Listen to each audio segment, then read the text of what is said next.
Lecture du livre Jésus-Christ d'Ellen White. Nicodème. Nicodème, membre honoré du Sénat israélite, possédant une vaste culture, des talents exceptionnels, occupait une place importante et jouissait de la confiance de la nation juive. Comme tant d'autres, il fut remué par l'enseignement de Jésus. Quoique riche, savant et honoré, il se sentait étrangement attiré vers l'humble Nazaréen. Les enseignements tombés des lèvres du Sauveur l'ayant vivement impressionné, il désirait, pour mieux connaître ces vérités merveilleuses, s'entretenir avec Jésus, mais n'osait le faire franchement. Un juif de son rang trouvait humiliant d'avouer ses sympathies pour un docteur si peu connu. Si le Sanhédrin avait appris cette visite, il l'eût raillé et lui eût adressé des reproches. Il décida donc de chercher une entrevue secrète, prétextant que s'il s'était rendu ouvertement auprès de Jésus, son exemple aurait été suivi. Ayant réussi à découvrir sur le mont des Oliviers l'endroit solitaire où le Sauveur se retirait, il attendit que la ville fût plongée dans l'obscurité, puis se mit à la recherche de Jésus. En présence du Christ, Nicodème éprouve une étrange timidité qu'il s'efforce de dissimuler sous un air compassé et digne. « Maître, dit-il, nous savons que tu es un docteur venu de la part de Dieu, car personne ne peut faire ces miracles que tu fais, si Dieu n'est pas avec lui. » Au lieu de répondre à cette salutation, Jésus fixe son interlocuteur comme s'il lisait dans son âme. Il connaît l'objet de sa visite et veut affermir la conviction qui s'est déjà établie dans son esprit. Entrant directement en matière, il lui dit d'un ton solennel en même temps qu'affable. « En vérité, je te le dis, si un homme ne naît de nouveau, il ne peut voir le royaume de Dieu. » L'image de la nouvelle naissance dont Jésus s'est servi n'était pas entièrement nouvelle pour Nicodème. On comparait souvent à des enfants nouveau-nés les prosélytes païens gagnés à la foi d'Israël. Il doit donc avoir compris qu'il ne faut pas attacher aux paroles du Christ un sens littéral, mais il croit avoir droit au royaume de Dieu en tant qu'Israélite, en vertu de sa naissance. Il ne sent pas le besoin d'un changement. D'où la surprise qu'il éprouve en entendant parler le Sauveur. L'application directe et personnelle des paroles de Jésus l'irrite. L'orgueil du pharisien lutte contre le désir sincère de connaître la vérité. Il s'étonne que le Christ n'ait pas l'air de tenir compte de sa position en Israël. Perdant alors toute maîtrise de lui-même, il dit ironiquement « Comment un homme peut-il naître quand il est vieux ?» Semblable à tant d'autres, au moment où une vérité tranchante pénètre dans sa conscience, il prouve que l'homme naturel ne reçoit pas les choses de l'Esprit de Dieu. Rien en lui ne répond aux choses spirituelles, car c'est spirituellement qu'on les discerne.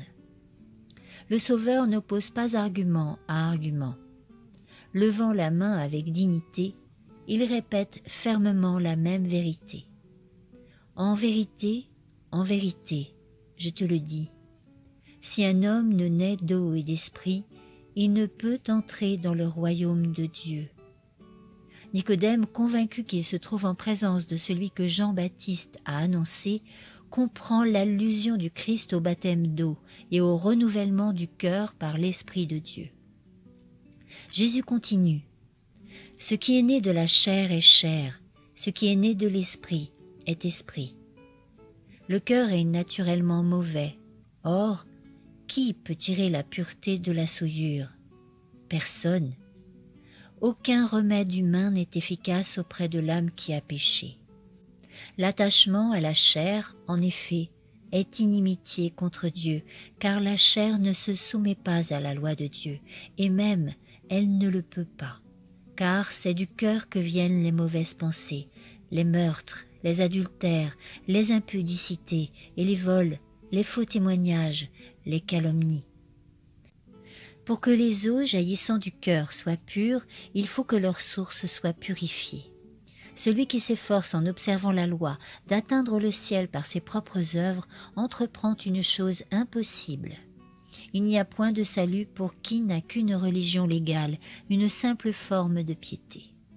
La vie chrétienne n'est pas seulement une modification ou une amélioration de la vie ancienne, c'est une transformation de nature. Il doit y avoir une mort au moi et au péché, et une vie entièrement nouvelle. Seule l'action efficace du Saint-Esprit peut produire un tel changement. Nicodème reste indécis. Jésus se sert alors de l'image du vent. Le vent souffle où il veut, et tu en entends le bruit. Mais tu ne sais d'où il vient, ni où il va. Il en est de même de tout homme qui est né de l'Esprit. Quand le vent souffle dans les branches des arbres, on perçoit un bruissement de feuilles et de fleurs. Il reste cependant invisible, et personne ne sait d'où il vient ni où il va. C'est ainsi que le Saint-Esprit agit dans le cœur. On ne peut pas mieux l'expliquer qu'on ne peut expliquer les mouvements du vent. Le fait qu'on ne peut impliquer le moment et le lieu précis ou rappeler toutes les circonstances d'une conversion ne prouve pas que cette conversion n'a pas été réelle. Par des moyens aussi invisibles que le vent, le Christ agit constamment dans le cœur. Peu à peu, même inconsciemment, l'âme reçoit des impressions ayant pour effet de l'attirer vers le Christ. On peut recevoir ces impressions en méditant sur lui, en lisant les Écritures ou en écoutant la parole du prédicateur. Soudain, à la suite d'un appel plus direct de l'Esprit, l'âme s'abandonne joyeusement entre les mains de Jésus. De telles conversions sont considérées comme instantanées.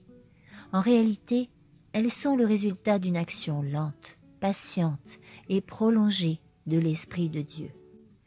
Quoique invisible, le vent produit des effets visibles et sensibles. De même, l'action de l'Esprit sur l'âme sera manifestée dans tous les actes de celui qui en a éprouvé le pouvoir salutaire. Quand l'Esprit de Dieu prend possession d'un cœur, la vie est transformée. On met de côté les pensées de péché, on renonce aux mauvaises actions. L'amour, l'humilité et la paix succèdent à la colère, à l'envie, aux querelles. La joie remplace la tristesse et le visage reflète la lumière céleste. Pendant que Jésus parle, quelques rayons de vérité pénètrent l'esprit de Nicodème. Son cœur subit l'influence adoucissante et subjugante du Saint-Esprit. Mais il ne comprend pas encore parfaitement les paroles du Sauveur. Il pense moins à la nécessité de la nouvelle naissance qu'à la façon dont elle doit s'accomplir. « Comment cela peut-il se faire ?» s'écria-t-il. « Tu es le docteur d'Israël et tu ne sais pas ces choses ?» répondit Jésus. Assurément, un homme chargé de l'instruction religieuse du peuple ne devrait pas ignorer des vérités aussi importantes. Jésus ajoute « Si vous ne croyez pas quand je vous parle des choses terrestres, comment croirez-vous quand je vous parlerai des choses célestes ?» Si Nicodème est incapable de recevoir l'enseignement du Christ illustrant l'action de la grâce sur le cœur, comment pourrait-il concevoir la nature de son glorieux royaume céleste? S'il ne discerne pas la nature de l'œuvre terrestre du Christ, il ne pourra comprendre son œuvre céleste. Nicodème est attiré vers le Christ. Après avoir entendu l'explication du Sauveur au sujet de la nouvelle naissance, il désire que ce changement s'opère en lui-même. Comment cela pourrait-il se faire? Jésus lui livre le secret de ces paroles. Comme Moïse éleva le serpent dans le désert, de même il faut que le Fils de l'homme soit élevé, afin que quiconque croit en lui ne périsse point, mais qu'il ait la vie éternelle. Ici, Nicodème se sent sur un terrain familier. Le symbole du serpent élevé lui fait comprendre la mission du Sauveur. Alors que les enfants d'Israël mouraient de la morsure des serpents venimeux, Dieu dit à Moïse de faire un serpent d'airain et de l'exposer à la vue de l'assemblée. Ensuite, on fit savoir dans tout le camp que quiconque regarderait le serpent vivrait. On savait bien que le serpent n'avait en lui-même aucun pouvoir de sauver. Ce n'était qu'un symbole du Christ. De même que l'image reproduisant la ressemblance des serpents destructeurs a été dressée pour leur guérison, ainsi quelqu'un qui est venu dans une chair semblable à notre chair de péché doit être le Rédempteur des hommes. Bien des Israélites attribuaient au service des sacrifices la vertu de les libérer du péché. Dieu voulait leur enseigner qu'il n'y avait pas en eux plus de vertu que dans le serpent d'airain. Ceux qui avaient été mordus par les serpents auraient pu différer de regarder, discuter l'efficacité du symbole d'airain, demander une explication scientifique. Aucun éclaircissement ne fut donné. Il fallait accepter la parole de Dieu telle que Moïse la transmettait. Refuser de regarder, c'était se condamner à périr. Ce n'est pas par des controverses et des discussions qu'une âme est éclairée. Il faut regarder et vivre. Nicodème comprit et regarda la leçon. Dès lors, il sonda les Écritures d'une manière différente, non pas pour discuter une théorie, mais pour vivifier son âme. Il commença de voir le royaume de Dieu parce qu'il se soumit à la direction du Saint-Esprit. Dans son entretien avec Nicodème, Jésus a exposé le plan du salut ainsi que la mission qu'il était venu accomplir dans le monde. Dans aucun de ses discours ultérieurs, Jésus n'a développé d'une manière aussi complète l'œuvre qui doit se réaliser dans les cœurs destinés à hériter du royaume des cieux. Tout au commencement de son ministère, il livra cette vérité à un membre du Sanhédrin dont l'esprit était réceptif et à qui était confié le soin d'enseigner le peuple. Mais les conducteurs d'Israël ne montrèrent aucun empressement à accepter la lumière. Ce que voyant, Nicodème cacha la vérité dans son cœur, et pendant 3 ans, on ne vit que fort peu de fruits. Mais Jésus savait dans quel terrain il avait jeté la semence. Les paroles qu'il avait dites de nuit en présence d'un seul auditeur sur la montagne solitaire ne furent pas perdues. Nicodème ne reconnut pas tout d'abord le Christ publiquement, mais il surveilla sa vie et pesa ses enseignements.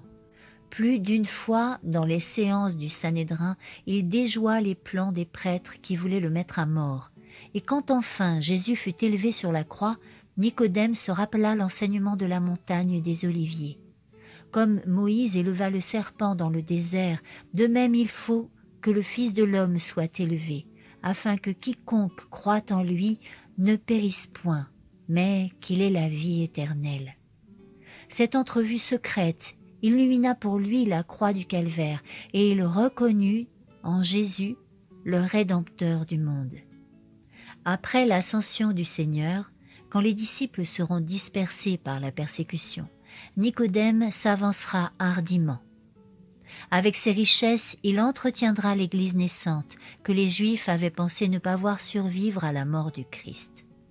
L'homme si prudent, si hésitant, se montrera au jour du péril ferme comme un rocher, encourageant la foi des disciples et donnant sa fortune pour propager l'œuvre de l'Évangile. Il sera tourné en dérision et persécuté par ceux qui le respectaient autrefois. Il deviendra pauvre en biens de ce monde, mais la foi qui a pris naissance en cette entrevue nocturne avec Jésus ne défaillira jamais.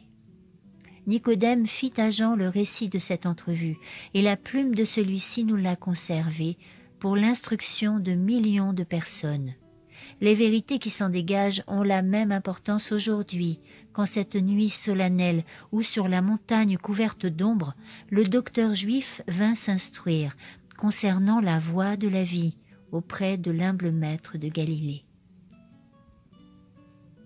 Suite de la lecture dans le prochain audio intitulé « Près du puits de Jacob ».